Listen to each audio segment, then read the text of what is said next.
One of my colleagues mentioned it was the game called the Battle of the Boxes, and I totally agree.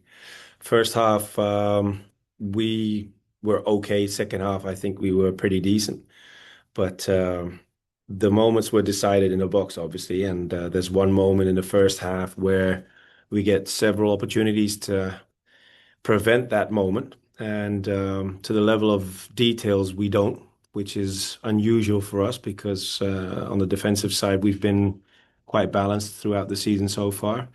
Um, so that made the difference, even though we played a pretty decent game, away game, with creating our moments, controlling the game like we like to do. We didn't get what was necessary. And that's what we've been talking about today with the team, obviously, and try to learn from it again and make sure that we go again.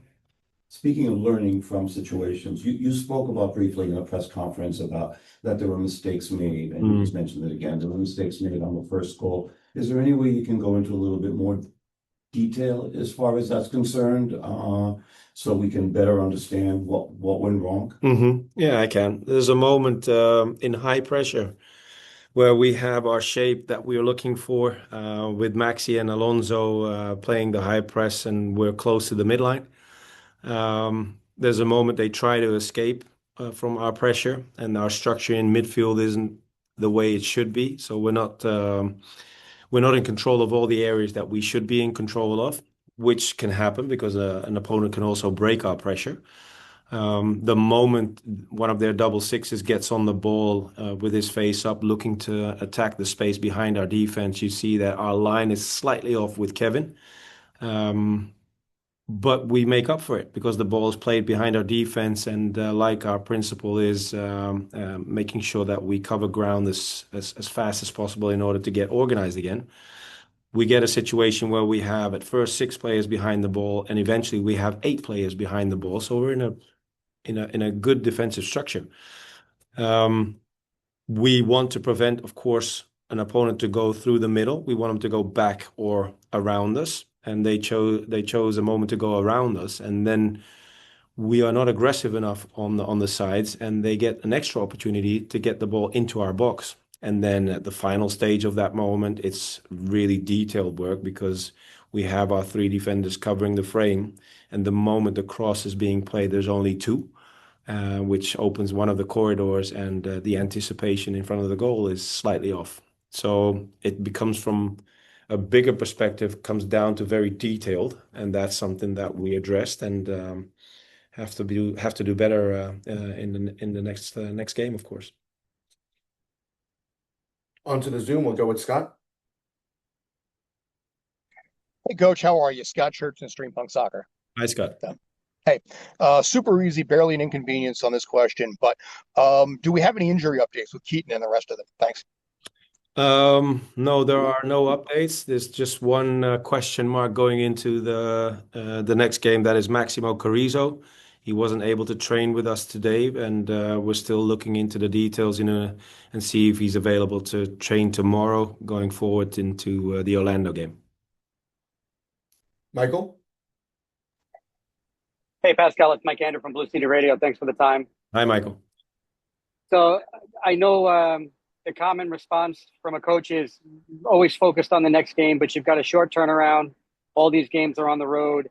Is there any part of you that takes a look at the roster rotation and says, hey, we've got to focus on getting guys ready for Saturday and making some changes on Wednesday's match? Well, today obviously is a very important day. It's the first day the boys came in again after traveling back from the previous game, and everything looked very well today in training. Everybody was available apart from Maximo Carrizo. So we have a few choices to make going into the next game, and of course the focus is now on Orlando and making sure that we have a good team on pitch again to start off this game. It's going to be an important game for both teams, I guess. And today has given us a lot of information going into this game, and then tomorrow the final calls will be made. Jonathan? Hey Pascal, Jonathan Mack with AM New York. Hi. Will your new signing Nicholas Fernandez play any part in the Orlando match this weekend? I mean, this Wednesday. No, he's not eligible to play yet, so we're working on the details. Hopefully, we will get the things done as soon as possible, but he will not be available yet to play on Wednesday. Thank you, Coach. Mo? Coach, I mean, you guys just added Nicolas Fernandez, and there was rumors a little bit on Raul Gustavo from your old team. Can you speak anything about that? No, the only one I can talk about is Nico. Nico has joined us, and we're in the process of getting him eligible to play for us. On the rest of the things that you mentioned, I cannot comment.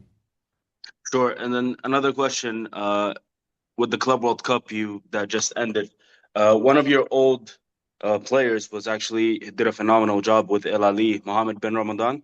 Yeah, Did you watch any of the games that he played in? yeah, I did. I did. I'm very fond of Dali. I had the opportunity to work with him in Ferencváros, Tunisian international player, a national team player, and it was very nice to see him at this tournament because he deserves it. He's a very good player, so I enjoyed watching him. Perfect, and thank you, and good luck for tomorrow's game. Thank you so much. Anyone else? Great. Thank you, Yeah, I everybody. mean, obviously it's a quick adjustment back to things here, and um, felt good to be back with the guys. Very comfortable, obviously, getting back in there. The staff handled it really well. Gave me, a good transition period to make sure I get the legs back under me and make sure I'm healthy leading into the game, and then just normal game day preparations. It was obviously a you know uh, unique summer for me, but I think it's important for me to continue just doing what I've been doing for the last 2 years in terms of preparation. Going to the U.S. camp and your experience with the U.S. national team and being number one for the entire tournament, can you tell us how that was, and then also what conversations you might have had with Mauricio after the tournament about where you stand and what the goalie situation is going to be going forward as we're a year out of the World Cup? Yeah, I mean, obviously the experience was a huge honor, and to be given the nod, have that tournament was a massive honor. It's something I'm very grateful for. I think it shows a lot of trust that they had in me. Going from 0 caps to 7 or 8 caps over the course of 1 month. So that's something I'm very grateful for, and it was a time for me to learn how CONCACAF tournaments at the international level can go. That's what they said to me, and I certainly learned a lot. I mean, it was every game I felt like I was learning about the game management required in those types of games and the mentality you need, and learning how to go 2 days of rest, different cities, things like that. And so I learned a lot, and very grateful for the opportunity. And then as far as moving forward, the staff said it was a big step for me this summer, but they said that that's the minimum standard for me, and I just need to continue along that path. And I set a new foundation for myself, and now I need to keep building on that foundation. Just a little bit more on that. It's been quite a month, as you said, and so prior to that, no caps, till you got in, and I wonder what you went through emotionally, because you never know if you're going to get that opportunity. You might feel like you deserve, maybe your coaching staff here feels you deserve it, but you just don't know. So how meaningful was it to get that opportunity, and how were you at all trepidatious, or were you just like, all in, I'm completely prepared for this moment? Yeah, I mean, obviously it was incredibly meaningful. It's been, one of my primary goals for my entire life was to make my debut, and then, I was fortunate to get another 7 games after that, 6 games after that. And so it was incredibly meaningful. And when they told me I was going to be, the starter for the tournament, two things went through my mind. One was I was prepared for it. Since January, I had been working with the goal of being ready to play those games, but not having the expectation that I would be playing those games. I think it's you said deserve. I think it's interesting and it's a little. Um, I don't think really anyone deserves to play for their country or deserves to play for the United States. I think it's too big of an honor to deserve that. I think it's I just don't think there's such thing as that. And so, what I wanted to do was be ready in case I have that moment, and but not have the expectation that I'll be in there. Because if I wasn't, then I had to be prepared to be the number two, prepared to be the number three, etc. So, but again, obviously incredibly meaningful. Maybe a better word is earn. Yeah, As earn. you go Yeah. along, No, I wasn't picking on what you said. It was more just something I was thinking about because so many people have been saying, you deserve it, you deserve it. And it's just interesting because I don't think that, there's such a thing. It's similar way. I don't think, there's such a thing as deserving to play for New York City. It's such an amazing city. It's tough to think about deserving it. I think it's just such an honor to represent the city, and then in the same way, an honor to represent the country. So much has been said about the penalties, and rightly so. But for me, in a way, the Haiti mishap, but how you recovered from that and then continued on, I thought that was pretty impressive. Is that a reflection of how your self-belief now, maybe versus a few years Yeah, ago? I don't know. Maybe self-belief. Again, just I've learned a lot in the last 2 years, and obviously the Haiti mishap was unfortunate. But like those things happen. I would much rather have not done that, and I'd much rather have it not happen. But they do happen, and it's part of the game. The response is really what is more important. For that to happen in the middle of a tournament, as a goalkeeper, you need to have enough maturity and enough presence to know that you can't go on a downward spiral. In my mind, I wanted to be able to play 3 more games after something like that happened. And it's not the time to let yourself victimize yourself and let your team down. You got to rebound right away. And just to clarify, were you told before the start of the Gold Cup that you were getting the Gold Cup? We pretty much told you were. No, it wasn't really phrased to me in that way. Okay. It was told to me that I would be playing before the first game. It was said, you're going to play this game. And then, it was just my job to show that I am ready for the next game. It's awesome. Thank you. Can I have a follow-up on what he was asking you? We always hear about when you make a mistake like that you have to have amnesia, right? We talk about it in football, if a cornerback gets beat long, you got to forget about it and all that. It's easier said than done. How do you manage that when you have a situation like that and then have to concentrate on what's happening and not dwell on the mistake? I think I remind myself of times when I was younger, when one mistake would lead to two, and that was the situation that I wanted to avoid, whether it was in that game or leading into the next game too. And leading into the next game, every game matters, but obviously a knockout round is very different. And so you really think, okay, this might be my last game of the tournament, so I got to go. Go out on a high note. Hopefully you're not going out because you're staying in. But again, with tournaments, it's a learning experience, and certainly I learned from that moment, from that experience. But it's important to show that in a tournament where there's no second chances, knockout rounds, you are able to rebound and be ready for the next moment. Did they tell you that you shouldn't worry about these things, that you're going to be playing no matter what, even if you do make that mistake? No, ahead of time, there was no conversation like that, but Maurizio handled it in the moment really well. Honestly, we didn't talk about it much, because again, it's not really, it's not a tactical issue or something like that. It's just a misplayed ball, and those happen. Onto the Zoom, we'll go with Scott. Hey, Matt, how are you? Scott Church, Stream on Soccer. Another question about USMNT here, Zach. Have you talked to Alonso Martinez at all about that PK against Costa Rica? Because he was caught on camera giving you a very sly wink. right before that kick. Have you guys talked about that, or is it all business forward? Thanks. Uh, it wasn't so sly.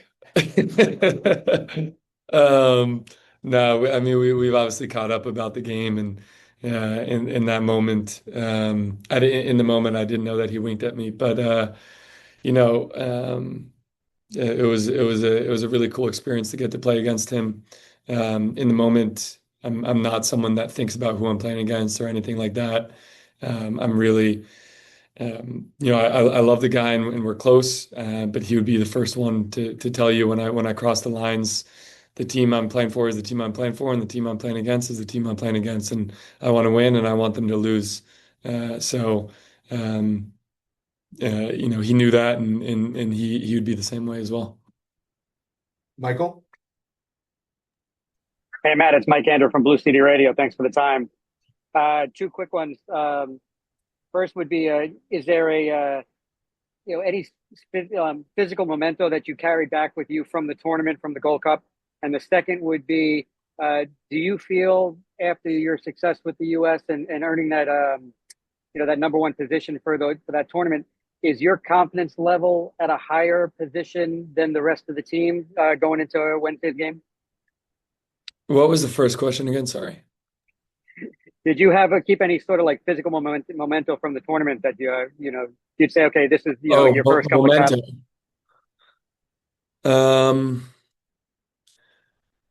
I did. There's a few things. I kept my gloves and my jersey, gloves from my debut, and then the jersey from the final. Those were the two items that I wanted to keep. And then as far as confidence coming back, no, I mean I think the whole group right now, our whole group here is confident, and obviously this past Saturday was an unfortunate one. We got to move on very quickly. It's a quick, next two games on the road, and so need to move on very quickly. And in addition to that, as far as my confidence level coming back, I don't feel any more or less confident than I did beforehand, and any more or less confident than I did 2 years ago. I mean, the name of the game and what I really believe in is staying stable, never getting too high, never getting too low. And, that's the way I approach it. That's the way I approach every game. And, when you're feeling a little too over the moon about yourself, that's when you got to get in the gym early and do work and get out on the field early and stay late and do extra stuff. And then, in the moments where you're low on confidence, you gotta remind yourself, of all the things that you have done successfully. Jonathan? Hey, Matt, welcome back. Jonathan Mack with AM New York. You spoke a lot about learning earlier and learning a lot. What's one thing that you picked up away with the national team that you think can be applied to New York City FC as your team makes a playoff push? Yeah, I mean, I think there was a lot of tactical discussions, and I learned, I was introduced to new tactical ideas, fluidity and how to create different shapes and things like that, as well as positionally as a goalkeeper, learning to read plays a little bit differently and things like that. So there's little tidbits that you always learn along the way. It's things that I need to add to my game, but also can't you can't um, do a whole 180 and just change the way you play. Obviously, you need to incorporate it appropriately. Sam? Hey Matt, Sam Spencer with Soccer Sheet. Thanks for the time today. Wanted to ask, first off, what was it like playing with Patrick Adjumong on the men's national team? It was great to play with him. Obviously, he's a fantastic physical presence. Very smart in the way he conducts his hold-up play and gets in behind. And then personally, he's a great guy. Loved getting to know him more. Obviously, we met during January camp. We're quite close now. So, it was great to be with him for 50 days, 45 days. And then with New York City FC, the all-time record against Charlotte, the team has seemed to struggle a little bit, except at home. I think it was last year you put in a really great performance at Yankee Stadium that secured the win. But have you seen any differences in with Charlotte that makes them a particularly hard team to play? Um, no, not, I mean, not specifically. Um, that's not to say they weren't a difficult team to play. Obviously, they were quite good, and defensively they were very, very organized. Dean has them as their shape defensively very solid, and it's tough to break down. It's also tough to get in behind them, even though there's space in behind them. So they do a great job with that. Um, and then as far as our all-time record against them, when did they enter the league? 2021, right? 2022. 22. So, it's seven total times playing them. I think it's, too small of a sample size to really create or discern patterns from. But and obviously they've had multiple coaches over those 4 years, and so and with that their style has changed and their playing style. So I don't necessarily think it's like a kryptonite of our team or something. It's just majority of the games have gone their way. Thank you very much. And finally, for me, just wanted to know if there was any big experiences from the Gold Cup. We didn't ask about anything that really shone through for you. Um, no, I think we really covered everything. Thanks. Good luck this week. Thank you. Mo? Hey, Matt, Mohammed from the Exchange. Just wanted to ask you, I mean, with the three upcoming away matches and then taking a break from MLS and for Leagues Cup, is there any special preparation that you guys are doing for it? Special Well, preparation. Wait, sorry. As far as like preparing for away matches and then taking a break to go to the Leagues Cup? Yeah, I mean, we're not thinking about the Leagues Cup. We're focused on this game in Orlando, and then on the back burner, obviously, thinking about the next game on the road again. But really, just has to be one game at a time. At this point in the season, you can't look too far ahead. Mhm. And another question. So we just saw Burke Reese just got transferred to Molde. Have you had a talk with him at all before he left? Obviously, Burke and I are tight, and um, I'm very good friends with him and his family, and I'm not exactly sure what the situation and what's going on is, but obviously, wish the best for him, whether it's here or elsewhere. Perfect. Thank you. Thank you, everybody.